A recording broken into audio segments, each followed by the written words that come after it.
Bulls coming off a 41-17 win over Ohio Saturday. Quick turnaround, quickest ever in school history. It's a 5-day turnaround to play Miami at Miami of Ohio on Thursday night. So with that, open up for questions for Coach Leipold.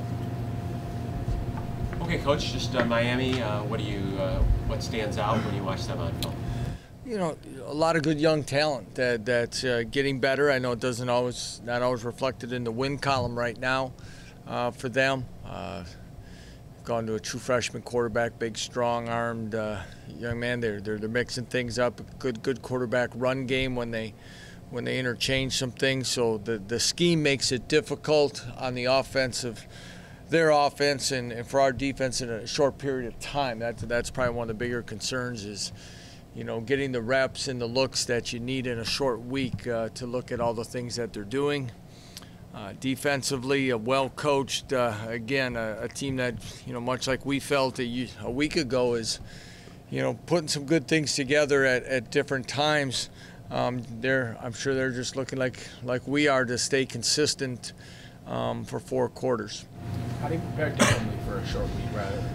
Well, we had to bunch some days in, and you know, right after the game, coaches had to grade film and get it done and get it ready for Sunday afternoon, early Sunday morning, earlier than ever.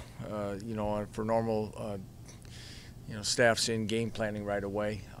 Sunday was a normal day off for our players before this week, and had to bring them in, review the game film, eat dinner, and then go out and practice for about an hour on Sunday, and then moved what normally is kind of like a Wednesday type practice into yesterday. So and then trying to modify what we do today like we would on a Thursday. Tomorrow morning we'll try to even gain a little extra than we normally would even on Friday, and even try to get a little bit done on Thursday morning. But again, getting their rest is also important as we go through this. Have you dealt with a short week like this? Not this short that I can remember in a long time. Not as a head coach. We were, you know, as we were fortunate to play 15 games a few times. The last few years they had moved it from a Saturday game to a Friday game. So the 6-day turnaround and getting on a plane early and all that. So we've had to bunch, but not quite like this. So it'll be challenging. Have you noticed any physical fatigue coming from your players? You know, yesterday a little slightly. We had pretty good energy on Sunday, but yesterday, you know, is not that they weren't willing, but again, as they've gone through and excuse me, what they have, you know what they do. But I'm sure as we get closer and then we get a little more downtime, you know, once we get on the plane and get to the hotel, hopefully we can gain some of that back. But you know, I'm confident they're going to be excited about getting out and playing again.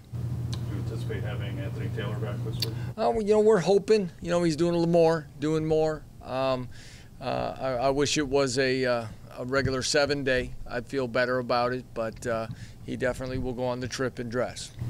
Regardless of who plays at running back, are you pretty happy with that phase here? Yeah, you know, that's what we were hoping for all year. I mean, to kind of have the 2 guys that are going to be productive. They've shown that they both can be. Very proud of what Jordan did stepping into that role, and you know, the last run, I guess, really put the icing on it for us. But he played real well overall, and you know, we want Anthony as close to 100% as possible here for the stretch, and we'll make a decision as we get closer. But hopefully that will be the benefit, you know, having 2 guys that can go strong for 4 quarters. Does that change your offense at all? Like if you got 2 guys that could?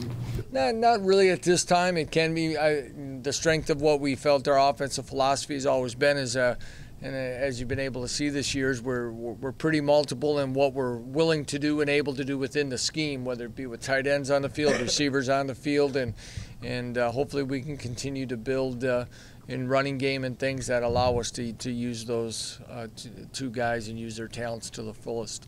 So you mentioned preparing for their offense. Billy Ball hasn't had a lot of rushing carries. Do they do read option, or what are you referring to? Well, what they've done is they've taken him out and then they put the other Ragland? yeah, they've started the year with a 5th-year senior, and so they'll kind of take him out and use the other guy, and he's more of a dual threat. yeah. So that's and again, there's motion schemes, read schemes, fly sweep schemes, and all that again they do a nice job of, and Chuck Martin has used that some at when he was at Grand Valley State, did an excellent job at that time with that type of scheme. So like I said, whether it be 2 guys and other things on short weeks, getting all the looks and all the things you want to get practiced against it, I guess is the difficult thing. And then defensively, their style, how would you describe that? Right now I don't. They're more experienced in the back end than they have it. Now they're midway through the year. Another solid group of linebackers, active defensive ends, and very fundamentally sound with what they're doing with them. They're not trying to overdo a lot with them and let them get lined up a lot of times to let them have success. But what I've been impressed with the back 4, not just with coverage skills, but solid, confident tacklers as well.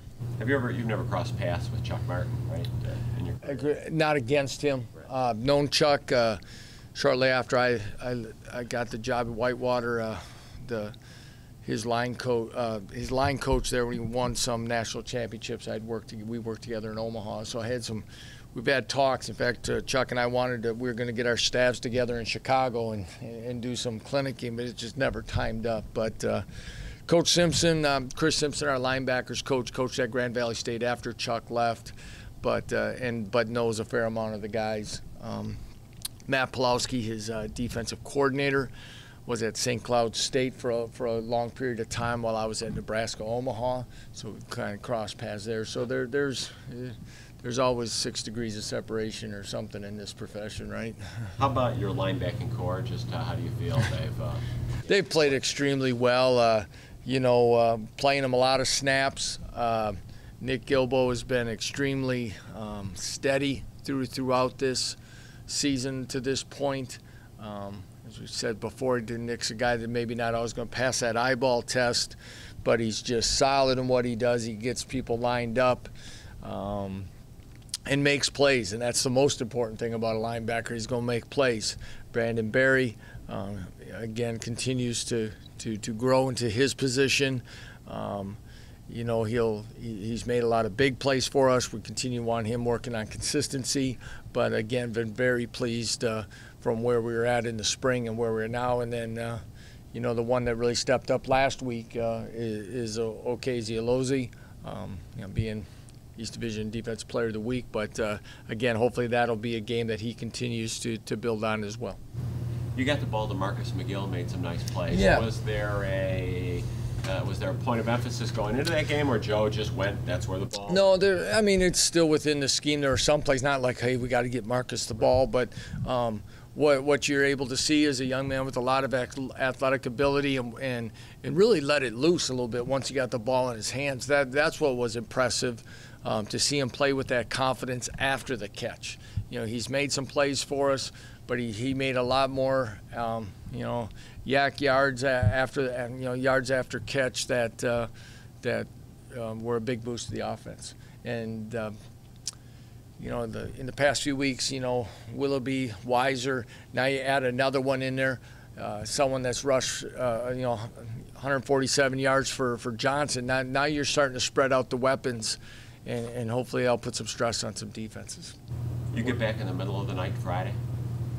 I think it's closer to 4 in the morning. So theoretically, the players could go to class on Friday, right? They have to go to class. So they're missing two. That's a MAC rule. It's a conference rule. We'll get them back. So they missed 2 days. They missed 2 days. Right. Whereas a weekend for a Saturday game, they just missed 1. Yes. Friday. Yes, and that's the give and take of this, and of course will be the same next week. What does a win like last week do to start off the second half and bounce back from the week before? What does that do for this group? Well, it makes this easier, first of all. Confidence. It's no doubt that 3 losses in a row. We're tough. You know, the thing that hit me last night, late driving home, was you know, our 4 losses are the 4 teams that were in bowl games last year. So I mean, those were losses that you know, there's a couple there we had, but again, a short week, and if we lost that game, it definitely would have made this even more difficult. But it gets us to the end part. I say to this part of after this game, when we have 4 left, so it'll be the final third of this regular season. And as we know, anyone can match up against anyone, you know, and things go either way. But a lot of confidence can come out of this, and hopefully something we can build on. And that would be the benefit of the short week is, hey, we got something rolling here. Let's get back out there and keep it going. And speaking of confidence, is it on the defensive side of the ball, is that pretty high with leading the nation in defensive touchdowns? Yeah, you know, yeah, you could see that they're kind of, and I think the thing that kind of I've said that gets a little bit lost in that is really the run defense, that we were able to make them one-dimensional to get some of those plays and make some of those things happen.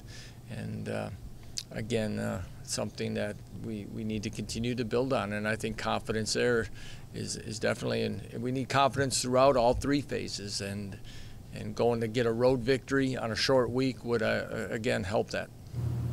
At this point in time, do you believe that Jordan will be the starting back? And if you do, how confident are you in his ability to see number 1? You know, well, I think the confidence he showed, we were confident before last Saturday. I think he showed that he can handle that role. He's been taking the number 1 reps. I anticipate here in a short period of time he will again today, but we'll see where it takes us. Did Anthony practice yesterday? Very limited, but he did. Thank you, everyone.